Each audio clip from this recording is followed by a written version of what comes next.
Yes, yes, Ya, yes. dan tema kali ini di program Happiness Moment Ibu mengambil tema melupakan apa yang di belakang. Yes, betul sekali. Ini bahasa kerennya move on ya, Bu. Kok tahu ya? Yes, yes, yes. Ya, silakan Ibu, boleh dimulai langsung di Iya. sore hari ini. Oke, thank you. Hari ini kita punya tema adalah aku melupakan apa yang di belakangku. Betul kata Mas Anton ya. Move on. Yes, betul, betul. Jadi ini akan kita bahas, kita akan mengerti banget kalau kita tinggal dengan masa lalu itu efeknya apa, dan kalau kita juga move on apa yang kita dapatkan. Dan melalui program Happiness Moment, saya percaya saudara akan diberkati, dikuatkan, dan kita semua akan mengalami kemenangan yang besar. Kita berdoa sebelum kita mulai dengan sesi ini. Mari kita berdoa saudara. Haleluya. Terima kasih buat hari yang luar biasa. Terima kasih untuk kekuatan, kesehatan. Terima kasih untuk sukacita dan berkat-berkat yang kami terima, makan, minum, pakai semuanya Bapa. Kami bersyukur karena Bapa Engkau sungguh sangat baik dan mengasihi kami. Hamba berdoa firman Tuhan hari ini benar-benar jatuh ke tanah hati yang siap dibangun, dan kami semua diurapi dengan pendengaran yang baik, mata roh yang baik, dan kami percaya berkat ini adalah milik kami. Di dalam nama Tuhan Yesus kami tangkap segala berkat ini. Haleluya, amin. Puji Tuhan. Saya akan bicara tentang melupakan apa yang di belakang ya. Ini memang paling penting saudara, karena memang hidup kita itu harus terus move on. Hidup kita harus terus maju. Dan ini yang sebenarnya kita perlu ngerti, kenapa kita harus move on. Nah, ada orang punya masa lalu. Setiap keadaan dan hidup kita ini memang semua orang punya masa lalu. Masa lalu itu bermacam-macam. Ada yang baik, ada yang kurang baik, ada juga yang sama sekali nggak baik. Nah, apa yang harus kita pilih? Tentu pengalaman itu luar biasa. Pengalaman itu adalah hal yang indah. Apa yang baik perlu kita simpan dan kita terus maju bersama dengan apa yang baik. Tapi tentu yang tidak baik itu nggak bisa saudara bawa. Saudara harus tinggal. Dan saya percaya bahwa hari ini kita semua mau mengalami Tuhan. Amin. Kita semua mau mengalami hidup kita yang dibaharui dari hari ke hari. Kita semua mau berkata bahwa hidup kita ini benar-benar berharga dan berarti. Oleh karena itu ada satu ayat yang kita perlu baca untuk mengerti, dan apa yang Tuhan inginkan saudara dan saya. Ingat, semua pengalaman itu baik adanya, tetapi waktu saudara mengerti ada hal-hal yang pahit, ada hal-hal yang gak enak, saudara gak bisa berjalan dengan itu. Saudara harus tinggalkan, karena hal yang pahit, yang gak enak itu, kalau saudara tetap berjalan dengan itu, nah ini yang akhirnya gak bisa buat saudara move on, dan akhirnya kita gak diberkati. Nah, mari kita baca firman Tuhan ini, Filipi pasal yang ketiga. Wow, haleluya ya. Kita akan baca beberapa ayat penting dari firman Allah ini, dan saya percaya saudara semua akan mengalami kemenangan yang dahsyat, karena di dalam Dia kita percaya hidup ini terus berjalan dengan penuh sukacita, dan di dalam Dia ada banyak berkat janji Allah yang sangat hebat. Kita baca Filipi pasal yang ketiga ayat 7 dan sampai dengan ayat ke-12. Haleluya. Tetapi apa yang dahulu merupakan keuntungan bagiku, sekarang kuanggap rugi karena Kristus. Malahan segala sesuatu kuanggap rugi karena pengenalan akan Kristus Yesus Tuhanku. Yes. Lebih mulia daripada semuanya. Haleluya. Oleh karena Dialah aku telah melepaskan semuanya itu dan menganggapnya sampah. Haleluya. Supaya aku memperoleh Kristus dan berada dalam Dia, bukan dengan kebenaranku sendiri, Yes. karena mentaati hukum Taurat, melainkan dengan kebenaran karena kepercayaan kepada Kristus, yaitu kebenaran yang Allah anugerahkan berdasarkan Yes. kepercayaan. Yang kukehendaki ialah mengenal Dia dan kuasa kebangkitannya, Haleluya. dan persekutuan dalam penderitaannya, di dalam aku menjadi serupa dengan Dia dalam kematiannya, Haleluya. supaya aku akhirnya beroleh kebangkitan dari antara orang mati. Yes. Bukan seolah-olah aku telah memperoleh hal ini atau telah sempurna, Ya. melainkan aku mengejarnya, kalau aku dapat juga menangkapnya, karena aku pun telah ditangkap oleh Ayat 13 Kristus dan Yesus. 14.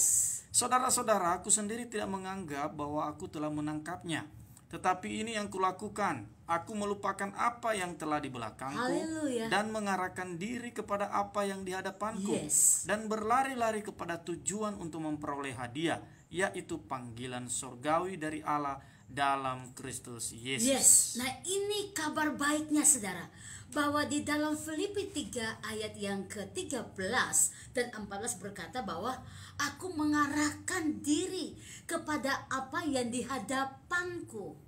bukan aku mengarahkan diri kepada apa yang di belakangku. Tentu pernyataan Paulus ini terjadi karena dia mengingat dia sebelum namanya Paulus, dulu Saulus, itu seorang yang bejat, seorang yang penuh dengan dosa, blacklist intinya. Artinya kenapa? Karena dia suka menganiaya anak-anak Tuhan, orang-orang percaya. Dia seorang yang brutal, dia seorang yang gak kenal kasih. Sehingga dia berkata bahwa aku sekarang mengarahkan diriku ke depan. Aku sekarang mengarahkan diriku kepada apa yang di hadapanku. Dia nggak bangga dengan masa lalunya. Dia nggak bangga dengan hidup masa lalu yang penuh dengan penderitaan. Dan satu pun di antara masa lalu itu tidak memuliakan Tuhan. Dia nggak bangga dengan itu. Bahkan kalau kita lihat status sosialnya Saulus, lah luar biasa. Sebenarnya harusnya ada hal-hal yang dia banggakan secara manusia. Kenapa? Dia seorang kepala prajurit, dia seorang yang ternama, dia seorang yang terhormat. Tetapi Alkitab mencatat bahwa dia melupakan semua itu bukan cuma masalah tabiat atau karakternya, saudara. Bahkan sampai seperti yang kita tahu, bagaimana semua kehidupannya dia yang benar-benar orang sampai juga hormat sama dia. Dan hormatnya macam-macam ya, ada yang takut, ada yang gentar. Tapi intinya semua masa lalunya dia yang status sosial itu dia pun tinggalkan. Bukan cuma masalah karakter, saudara, tetapi semua status sosial yang membanggakan diri pun dia tinggalkan. Nah, ini ada pernyataan yang menarik. Mengapa dia mengarahkan diri kepada apa yang di depan dan tinggalkan semua masa lalu itu? Nah, kita baca ayat yang ke-14, saudara. Dia berkata begini dalam Filipi 3 ayat 14, dan berlari-lari kepada tujuan. Nah, rupanya Paulus mengerti. Dulu waktu dia penganiaya, dulu waktu dia orang berdosa, dulu waktu dia nggak kenal kasih, itu bukan tujuannya. Dia hanya menjalankan kesukaan dagingnya dia. Tapi dia nggak ngerti tujuan hidupnya buat apa. Mungkin kita juga menjadi orang-orang yang hanya tahu hidup, kita bahkan nggak ngerti tujuan hidup kita seperti apa. Tapi Saulus mengerti waktu dia menjadi Paulus. Dia tahu bahwa hidup Paulus ini adalah sebuah breakthrough, pendobrakan yang harus betul move on, melangkah maju. Dia berkata bahwa aku berlari-lari kepada tujuan, bukan berjalan. Dia benar-benar ingin membayar semua waktu dia yang di masa lalu yang tersisa, yang artinya semua itu sia-sia. Dan dia berkata di waktu yang tersisa ini, aku nggak mau lagi berleha-leha, aku nggak mau lagi berlambat-lambat, tetapi aku harus berlari. Nah, ini yang dia maksudkan, memperoleh hadiah. Apa hadiah menurut Paulus? Panggilan surgawi. Bagi dia itu adalah hadiah paling terbesar, lebih dari status sosial, lebih dari apapun yang dia punya secara manusia. Karena dia tahu bahwa dari Allah, apa yang dari Allah itu adalah hal yang paling termulia. Nah, mari kita lihat di ayat-ayat sebelumnya. Kenapa sampai Paulus, seorang Paulus yang dulu masa lalunya begitu sangat mengerikan itu, dia mau tinggalkan. Dan dia punya tujuan bahwa dia mau hidup untuk Tuhan. Itu tujuannya dia, saudara. Dan dia berkata bahwa dia mau menangkap apa yang menjadi bagian dia. Nah, ini yang saya katakan, dia tahu masa lalunya dia itu waktunya sangat banyak terbuang-buang untuk hal-hal yang gak punya tujuan, untuk hal-hal yang nothing, gak ada apa-apanya, untuk hal-hal yang sia-sia. Dia tahu banget bahwa semua itu tidak mengerjakan apa-apa. Bahkan keselamatan ini pun dia tahu kalau dia gak kejar, nggak mungkin dia bisa menikmati hidup itu apa. Nah, ini luar biasa, karena dalam percakapan dalam Filipi 3 ini dia ingin katakan buat kita gini, bahwa dulu kebanggaannya dia, status sosial, kebanggaannya dia, orang yang ditakuti, kebanggaannya dia, kalau dia lewat semua orang harus tunduk, hormat, kalau dia lewat bahkan orang mungkin lari, dan karena dia adalah seorang penganiaya. Tapi dia berkata, saat aku menemukan Tuhan, aku melepaskan semua itu dan menganggapnya sampah. Hidup lalu, masa lalu, semua yang norak, semua yang gak baik itu adalah sebuah sampah. Sangat disayangkan kalau sampai hari ini ada banyak orang Kristen yang bagi Paulus itu sampah, dia buang, tapi kita ngambil. Kita mau dihormati, kita mau disanjung, Padahal bagi Paulus itu sampah masa lalunya. Kita baca ayat yang ke-8 dari Filipi pasal yang ketiga. Apa yang Tuhan katakan sangat jelas. Filipi 3 ayat yang ke-8. Ingat, Paulus itu buang karakter-karakter masa lalunya. Paulus itu membuang hal-hal yang dulu dia banggakan secara daging, kedagingan dia. Tapi dia tahu itu bukan tujuan, sehingga dia stopkan itu dan dia berkata itu sampah.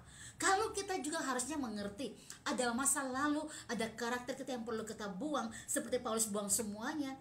Ya itu sampah. Kenapa kita harus ambil lagi? Mari kita baca ayat yang ke-8 dari Filipi pasal yang ketiga. Haleluya. Malahan segala sesuatu kuanggap rugi karena pengenalan akan Kristus Yesus Tuhanku lebih mulia daripada semuanya. Oleh karena dialah aku telah melepaskan semuanya itu dan menganggapnya sampah supaya aku memperoleh Kristus. Yes, itu dia. Wah, exciting saudara baca ayat ini. Kenapa? Karena kita mengerti. Wow, iya ya, harusnya aku mengerti dan aku sadar kalau aku nggak punya tujuan, betul-betul nggak perlu aku banggakan apapun. Tapi kalau aku sudah bertemu dengan Tuhan dan aku tahu itu tujuanku, maka perlunya aku membanggakan diri sekarang saat aku bisa melayani Dia, mencintai Dia, mengasihi orang lain. Dan itu yang perlu kita bangga. Sayang sekali kalau kita udah melayani, malah kita masih pakai apa yang dibuang oleh Paulus. Ingat, yang dibawa oleh Paulus itu banyak, saudara, ya, kebanggaan dagingnya, ya, semua yang dirasakan nama baiknya, ya. Kadang-kadang oleh karena nama Tuhan kita mungkin ceritain nggak enak, kita masih mengambil itu sampah menurut saya, karena nama baik Tuhan yang jamin. Dan oleh karena itu Paulus mengerti banget bahwa apa yang dulu kuanggap itu adalah keuntungan, sekarang kuanggap ini adalah sebuah kerugian. Saat aku bertemu dengan Tuhan, karena keuntunganku adalah Tuhanku. Nah ini luar biasa saudara. Ini luar biasa. Yang dulu dia anggap itu berguna, sekarang dia anggap itu sampah. Karena dia melihat dari patokan Kristus, semua kebanggaan daging, semua hal yang mau dipuji, semua hal yang mau disanjung, yang namanya hal manusia, itu bukan dari Tuhan. Sehingga dia merasa ini bukan sesuatu yang luar biasa. Tapi bertemu dengan Tuhan itu bicara tentang kasih, mengampuni, ada belas kasih, semuanya about love, kasih. Dan dia merasa bahwa selama ini aku gak menemukan kasih itu. Nah di ayat 7 dikatakan begini dalam Filipi 3, tetapi apa yang dahulu merupakan keuntungan bagiku, sekarang ku anggap rugi karena Kristus. Yang untung bagi dia dulu, dia anggap itu rugi. Kenapa? Karena Kristus itu lebih mulia dari segala hal. Dan selama ini dia hilang. Yang namanya harta kekayaan mulia itu kehilangan. Dia hilang mendapatkannya. Tapi setelah dia mendapatkannya, makanya dia mulai bilang bahwa semua yang aku banggakan itu dulu rugi setelah aku bertemu dengan Tuhan. Luar biasa. Ada sebuah perbandingan yang dahsyat yang Paulus buat untuk mengerti bahwa hidup masa lalu itu gak bisa dipegang untuk melangkah ke depan. Kalau saudara ingin berubah, kalau saudara ingin diberkati, kalau saudara ingin maju dalam Tuhan, saudara harus bisa meninggalkan, membuang semua sampah-sampah yang membuat saudara gak bisa menemukan kasih. Nah, apa yang dikatakan hadiah oleh Paulus tadi saya sampaikan, dia berkata panggilan surgawi. Panggilan itulah yang membuat Paulus berubah. Kenapa? Dia mengalami kasih Tuhan, dia mengalami pengampunan Tuhan, dan dia mengalami semua yang belum pernah dia alami. Sukacita surgawi. Dulu kalau dia mau senang-senang, mau ketawa-ketawa, dia minum, dia kumpul semua orang, uang-uang dibuang, hanya mabuk-mabuk supaya bisa ketawa. Sekarang walaupun dia nggak punya mungkin uang, dia bisa ketawa, dia bisa bersukacita. Kenapa? Karena sukacita sebenarnya sudah dia dapatkan. Saat dia pulang perang, dia capek, dia mau senang-senang, dia kumpul semua orang, minum minuman keras. Setelah minum minuman keras, stres lagi kembali datang lagi, ya. Tapi itu adalah sebuah hal yang sia-sia, kesenangan sementara dan merusak tubuh. Tapi saat dia melihat ada sebuah perubahan yang terjadi dalam hidupnya dia, makanya dia menganggap bahwa semua yang dahulu, yang kesenangan daging itu adalah sampah, gak perlu dibanggakan, gak perlu bahkan disimpan, harus dibuang, karena yang dibuang itu adalah sampah. Sehingga dia merasa walaupun dia disiksa, walaupun dalam penderitaan, dia tahu bahwa sukacita surgawi itu gak perlu dibayar, karena Bapa sumber sukacita ada di dalam jiwanya dia. Nah, ini yang saya katakan, ada banyak orang tidak bisa maju, tidak bisa melihat karya Tuhan yang besar, gak bisa bahkan menghitung berkat-berkat Tuhan setiap hari, yang ada hanya bersungut-sungut karena dia belum bisa meninggalkan masa lalu. Ini hal yang penting. Hari-hari ini saudara, kalau saudara mengerti semua situasi alam dan kejadian yang terjadi hari-hari ini, apa yang diperlukan oleh saudara di dalam dunia ini cuma satu: Spirit of God, Roh Allah di dalam engkau. Cuma itu yang engkau perlukan. Kalau engkau butuh Roh Allah, maka semua yang ada, semua yang jadi kerinduanmu, semua yang engkau bakal makan dan minum, Tuhan sediakan bagi saudara. Cuma satu itu. Karena dalam situasi apapun, ada orang yang bisa makan dan minum pun tetap stres. Ada orang yang bisa beli ini pun tetap nggak bisa menikmati. Kenapa? Karena dunia semakin hari semakin jahat, ya. Saudara, orang-orang gak taat pada pemerintah, orang-orang mulai brutal, moralitasnya mulai hancur. Nah, oleh karena itu cuma satu hari yang kita perlu adalah bagaimana Roh Allah menguasai kita. Kita hidup dalam Tuhan dan Tuhan di dalam kita. Pengalaman Paulus ini mari membuat kita mengerti dan kita tahu siapa kita sebenarnya dan untuk apa kita hidup. Saya percaya saudara diberkati, saya percaya saudara mengerti panggilan Roh ini, dan saya percaya engkau dan saya mau move on, maju ke depan dan mau lupakan masa lalu, dan kita mau menerima segala berkat Tuhan. Haleluya. God bless you all. Amen.